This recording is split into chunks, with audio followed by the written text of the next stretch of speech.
Today, I would like to talk to you about the context between financial literacy and wealth. Because we have a certain problem.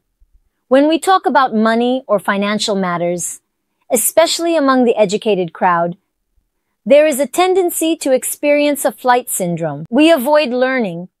We avoid taking on our financial responsibilities. We avoid facing issues. And we even avoid opening our credit card statements. In fact, this is rooted in our deficiencies in financial literacy. I thought that if I could explain to you that financial literacy is really easy, and that in order to live a wealthy life, we must first learn the language of finance, the language of money, and the language of wealth. Perhaps I could be more convincing in this regard. Think about it this way. If you don't understand a language, you can't understand the person. The same goes for money. If you don't speak its language, forget about dreaming of wealth.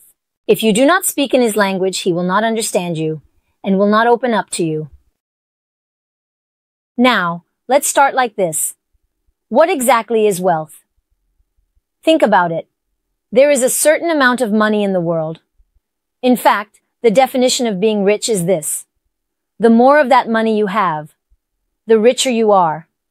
It's that simple and clear. Imagine there is a cake, and having most of this cake is equivalent to wealth. Why are financial literacy courses not taught in schools? Why is the concept of becoming wealthy not included in the education system? Why do we only think of working in one place and the salary we will receive from there when we talk about money? Why is it that when we think of money, nothing comes to mind other than risks and securities? Why are our definitions of wealth and our concepts of wealth so narrow? Why are they buried within certain limits? Or look at it this way. Why is there no banker around you who is wealthy? Why does no financial advisor or consultant play with money? Or in the most tragic sense, why are financial concepts so difficult and complicated to understand? As a consultant by profession, I assure you that financial terms are not as they appear. Everything financial is as simple and easy as possible, my friends. Do you know what it resembles? When I think about the confusion of financial terms, maybe many of you have eaten it. There is a Mexican dish called quesadilla. It looks similar to that. It's actually like a wrap that you know. So it's a very simple, ordinary food that is not much different from peed or durum. But it has such a pronunciation that you need to be a student of Spanish language and literature to read it correctly. It resembles the same quesadilla in financial terms.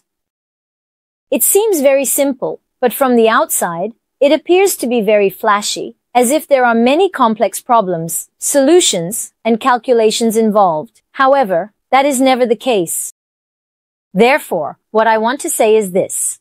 Please, do not evaluate financial literacy and financial information with your existing thoughts, perceptions, and assumptions. Break down these prejudices. Do this not for anyone else, but please do it for yourself, because as you immerse yourself in these prejudices and push money away with these assumptions, someone will embrace that money. And remember, what those who truly earn money really want is for you to push that money into their lap. As you push yourself out of the system, they will benefit from all the advantages within it. And that is their most natural right. You push. They pull. In fact, the reason we all live in a way that makes us dependent on a salary is truly rooted in our financial beliefs and thoughts. As we avoid learning, improving ourselves, and gaining knowledge, we increasingly become dependent on our jobs, salaries, and their benefits, while pushing money away with certain perceptions. I am not saying don't work for anyone, don't receive a salary, but I am saying do not be dependent on any person, any employer, any job, or any situation. I am saying acquire the qualifications and power to make changes. For this, you need to understand this system, and we must learn to live in harmony with it. Yes, They do not teach us financial literacy. They keep financial concepts complicated. And because they educate us within a certain level of perception, we cannot engage closely with money. Just take a look at the last 20 years we've lived through, for God's sake. We are living the lives of others. Social media and the lives of others have taken over us. We cannot make any decisions in our favor. Think about what a huge advantage this is for those who have money. They are coming off the field one by one against their competitors. Thus, that pie is not left for us. Come and access all the financial information. Learn these things. Step into that field as well. Start competing with them. Rest assured, this is the visible part of the iceberg. Once you get involved, the underside of the iceberg will reveal itself to you. You won't even believe the developments that will happen to you.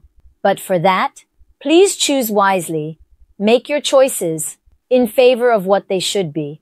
I say don't chase after instant gratifications anymore.